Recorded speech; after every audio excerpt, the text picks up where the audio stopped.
Hey, Paul. Hey Fab, how are you? I'm amazing. Yourself? Good. I love that intro song. Should figure out who wrote it. I know we have to figure that out. We'll have to get the guy's name up there, put the credits up there. Yeah. Fab, I've Get him noticed I only know one Fab. And Yes. funny, in the podcast it says Fab Calando. Like on your little, and if there's one guy who only needs one name, it's you. You don't need to use your Calando because like Fab alone. You'd be surprised. There's some Fabs. I don't know if he's changed job, but the head of marketing for Google in Canada is called Fab also. No. Jeez. Because there's not any other Pauls, you know? No. I mean, I know two right on your street. So there you go. Exactly. Dude, funny, on our street, there's 3 Andrews and 2 Pauls. That's amazing. All right. Let's talk about sales success and what you've called the 5 pillars of sales success. Well, you had a more catchy name for it, but I forgot it. I guess it's not that catchy. Amy, A-I-M-E-E. Amy, there you go. All right, let's go. Who's A? Well, okay. So they're the 5 pillars of success, and they're all just as important one as the other. Okay, but I'm going to start with the A because it's the A. That's the acronym, so you don't have a choice. And it's all about action. You've got to take action. So it's about the actions you're going to do in sales. And I think this probably overflows into other things that you need to do. Is you have to take action. So if you're not taking action, if you're not keeping yourself accountable to taking action, so specifically in sales is like doing your cold calls, doing your follow-ups, doing whatever is necessary, filling in your CRM, whatever it is that you need to do to make sure that the sales happen. So and if you're a sales manager, well, it's doing your one-on-ones, it's doing your sales meetings, it's helping your people. If you're a sales leader, it's giving yourself time to be creative and develop new ideas. Making sure that you're giving a vision and a mission and a direction to your people. So these are all actions. These are all things that need to be done concretely. Yeah, and I mean you're right. Like this actions. I mean I don't know what the rest of the Amy is, but I'm discovering it with everybody else. But it's the most controllable so far. It's the most controllable thing, right? Like you can't control COVID, you can't control holidays, you can't control downturns in the economy, you can't control layoffs and job changes at your clients, for example. But what you can control is your actions. And you're right, like everybody on the revenue team, whether that's the sales in our case, but marketing or customer service, that's the only thing that you can control. Like you can continue working on these campaigns and you can adjust the estimated outcomes, right? Like if your COVID just hits and all of a sudden like nobody's picking up the phone, well, sales has to adjust their outcomes in terms of number of activities that are expected. But that's ultimately what they can control. Yeah, and you're right. You only look at the things you control and the actions you can take to get there. Now, within that parameter is also, well, what are you doing during those actions, right? And that'll fall under the I, which is information, how you gather the information that you require to help, let's say, your client. So what's your approach? What's your sales process? How are you doing these things? Because if you're doing 100 cold calls a day, but you're calling people up and you say, hey, buy my things. Well, it might not work as well as if you have a proper thing. And I call it information because really the I is about finding out what it is. If it's an objection, finding out what's behind the objection. So under the I is your whole questioning strategy. Right. If there's an objection. If you're you're talking about information happening when you're talking to somebody, or is it also the information gathering before you make even your first call or your first email? Information, throwing information at you, or you're gathering information. Always make sure that you understand how this relates to them. Right. And hold back from tying it up to your product, right? Yeah. Back from because a lot of people, will do the action and they'll jump into selling right away. And so and I know that's the whole concept of the show, right? Asking questions and gathering information. But this is really about it's more than just asking, what's going on, why are we talking today, what's your problem? Like that's very high level, right? Or primary or foundational, I guess. That might be your challenge, primary high level challenge. And then as you ask more questions, you'll find out what the needs and the wants are. As you ask more questions and you dig deeper, then you end up into what I've created as a single category. Oh, is that the M? The M, the motivation. Okay. The true objective of the person you're interacting with, or your right. client or prospect. What is it you're truly trying to achieve? Are they, if it's a recruitment, why are they trying to hire these people? What are they trying to do with the company? Yeah. If you're selling them a software, what is it going to help them achieve, right? We've talked about this many times in the past, but that's and the M is part of the information, but it's sort of I don't want to call it dead end. It's a bad connotation. It's the top of the mountain. It's the highest level of motivation. It's what drives your prospect, yourself, anybody to getting to their objectives. So if your product or service can be tied into them achieving their motivation, it's going to help you a lot. Right. So there's then I guess your I is then about setting you up to finding the motivation, right? As well, but it's also setting you up to find the motivation, but all the other parameters that might come up in the conversation. So if there's an objection, if there's competition, anything that is a roadblock to helping them achieve their motivation, or a roadblock to your service not being something that'll be perceived as helping them with the motivation, that's where the I comes in as well, right? Or you disqualifying it as well, saying, look, I just don't have what you need, see you later, we'll stay friends, and I'll go find someone else.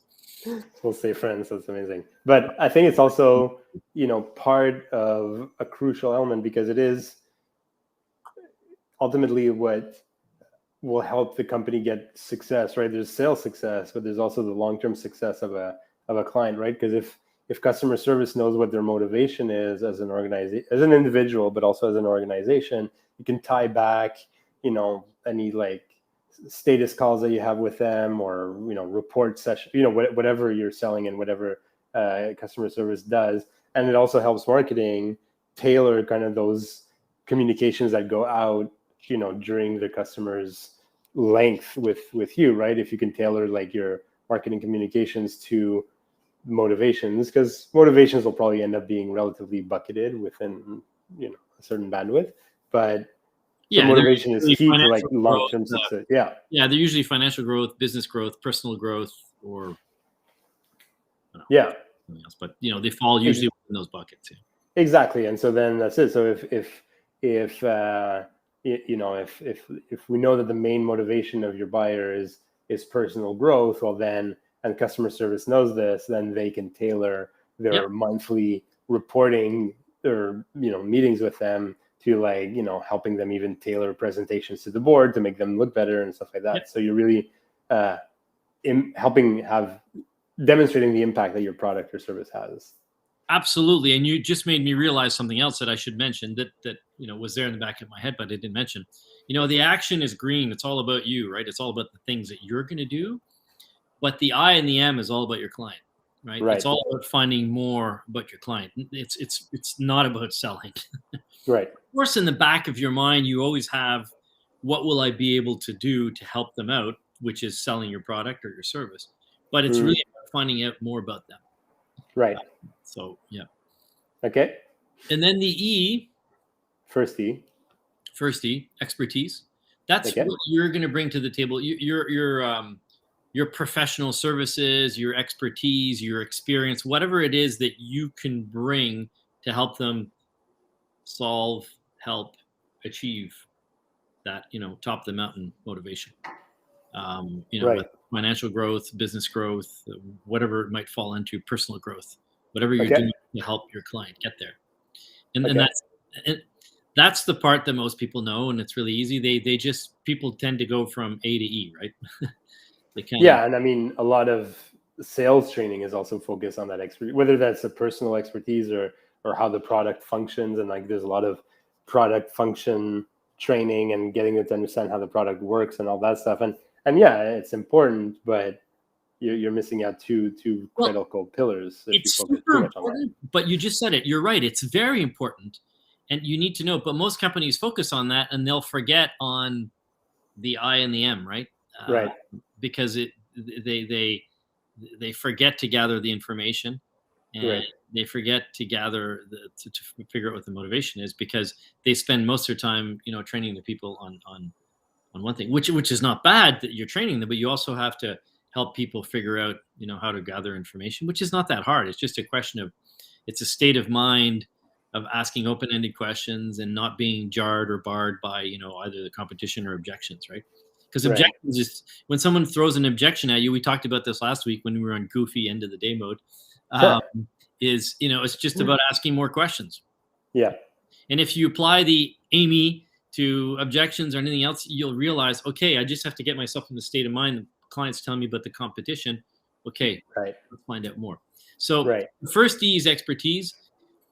And then the second E is your emotions and your prospect's emotions. Okay. We've discussed this before. It's a psychological known fact about human beings that you don't make decisions. You don't make a decision if you don't feel an emotion. Right. Even though it might be backed up by a lot of rationality or intelligence gathering or very mathematical equations, the actual decision of buying something or engaging in something is an emotional decision. Right. So understanding your emotions, how you react to negative things that might happen during the sales process, whether it's an objection or finding out about the competition or a challenge or a negotiation, that you need to stay in control and always go back to your I. How can I find out more?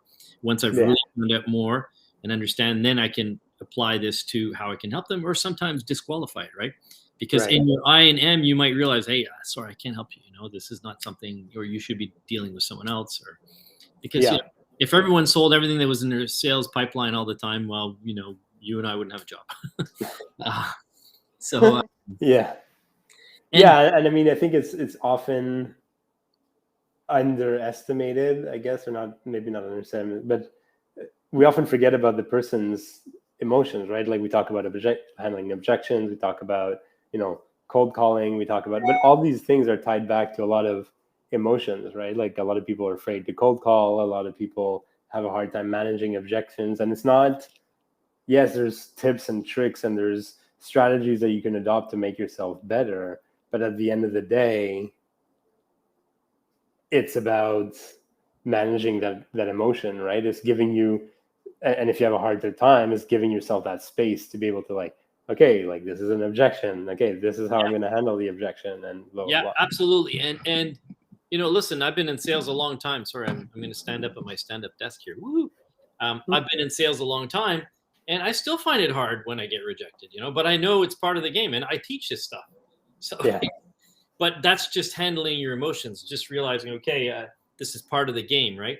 Because what happens in sales for me is that the highs are worth the highs outweigh the lows, right? So emotionally speaking, I'm just talking about emotion here. I'm not talking about the rest of the rationale. If we're just talking emotions, the highs are worth the lows that I might feel. So it's okay. That's how I handle it. I say, okay, well, I lost this one, but I know I'm doing well on this one, right? And you and I have seen a million times in all of our podcasts in the past is that, the best antidote, and we're not the first people to say this, the best antidote to feeling bad that you've lost something is having as much in your pipeline as possible, because then you don't feel like you're tied at the neck. Well, that's what I was going to say, and in a way, it's interesting because I call the show the 5 pillars of sales success, but it's less of a pillar and more of a circle with because ultimately a full pipeline depends on the activity that you put in, right? Like you can be good at all the other elements, but if you don't do activity and you don't have a full pipeline, you might be great at asking questions, you might be great at determining the motivation, but if you have one opportunity in there, well, it's still going to be hard at the end of the day to manage. Your emotion is going to be very hard. It's at the end when you lose or you're going to be emotionally restricted and scared probably, because it's if you don't get this one deal, well, you can't pay your mortgage. Well, that's a scary thing for anybody, right? So, exactly. And so then I like how it ends up like full circle, right? Where the emotion ties then back into the action, because what's going to also help you control your emotion is your actions, is also knowing that, well, I have a full pipeline. It's also knowing that, I have 15 calls scheduled for tomorrow. Like I'm going to get something else. Like it helps relieve that tension that you might feel. when you're getting confronted during your sales. Yeah, and under process. action is also organization. It's managing your you and I have often talked about this. We're solopreneurs for now, but sometimes we prospect and then we don't. Then we get a lot of business and we're delivering. We forget to prospect. So there's a whole balance. So if you're doing your actions properly, well, you're organizing yourself, you're structuring yourself. All that to me falls under the A, right? Right. And the sales process is interesting because it lives under the I because you're applying the sales process there. You're doing it, but really the written playbook or the written sales process needs to be under the A, which is going to make sure that you're doing the things properly, that you're following your own playbook. Right. Yeah. That's interesting.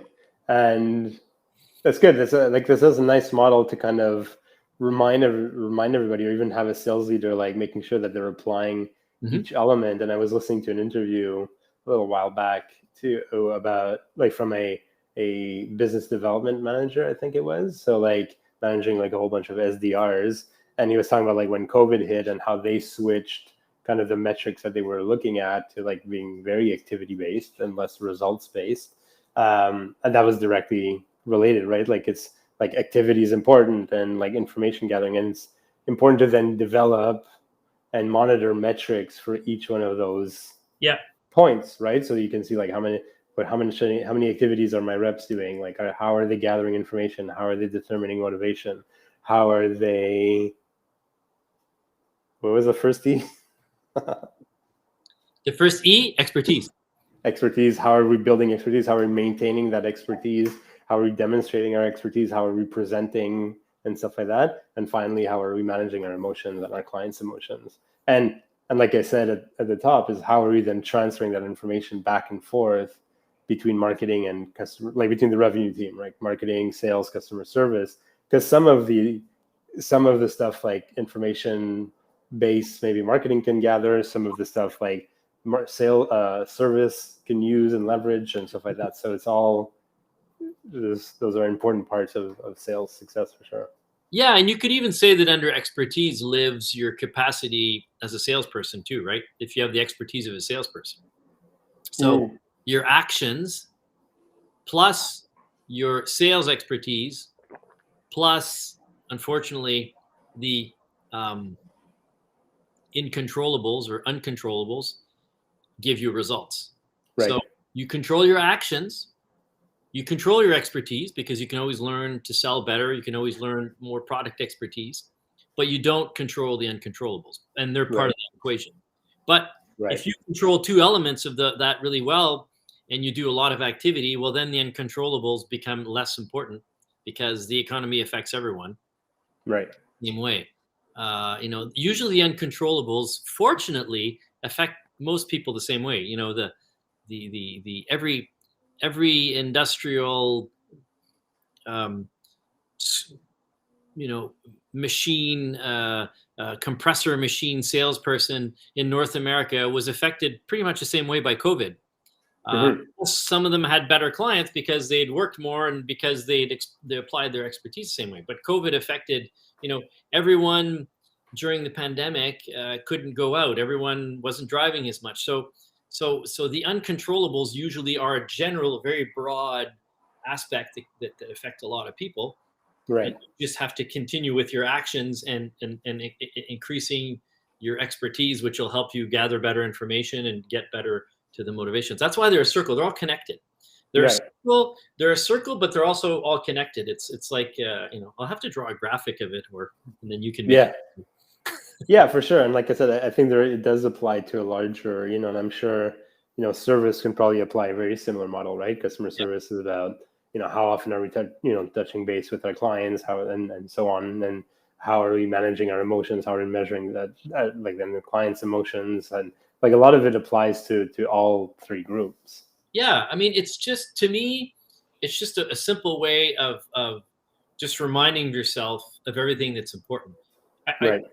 Most of us probably know this, but if you just tally it out that way, and when you're trying to help someone advance in anything, if you just remember that Amy, or in French, Amy, then you're going to you're going to make sure that you're focusing on all the things, and it just has to be a constant reminder. So yeah, it's an interesting it's an interesting way to make sure that you're not forgetting anything. And you're right, it probably is applicable to other businesses as well, And I was thinking, because when we were talking about objections last week, thinking, what's the difference in dealing with an objection or finding out from your client what's important to them? There's not that big a difference. It's just to make sure you're asking the right question and that you're in the right frame of mind. Because really, I think the big difference is more that one's reactive and one's more active, right? You're asking questions, you're more active and proactive, and answering an objection, you're more reactive, right? Like something was thrown your way, but ultimately, you're right. The foundation of all that is asking questions. But isn't it great also when someone does react, because that means they're throwing something at you? Well, that means they're part of the conversation. It's better than ghosting you. Better than ghosting you. Yeah. Who was saying that? I was talking to someone. The worst thing that can happen is being ghosted, right? That's true. I was talking to my niece from England, and she was saying that they were talking about relationships and saying that the worst thing that people do is when they just ghost you at the end of a relationship. Well, it's the same thing in sales, right? But if someone's throwing an objection at you, it's wonderful, because at least they're interacting with you and you have a chance to find out more as to why that objection is coming to mind for them and why it's affecting their decision-making process. True. So, absolutely. Awesome.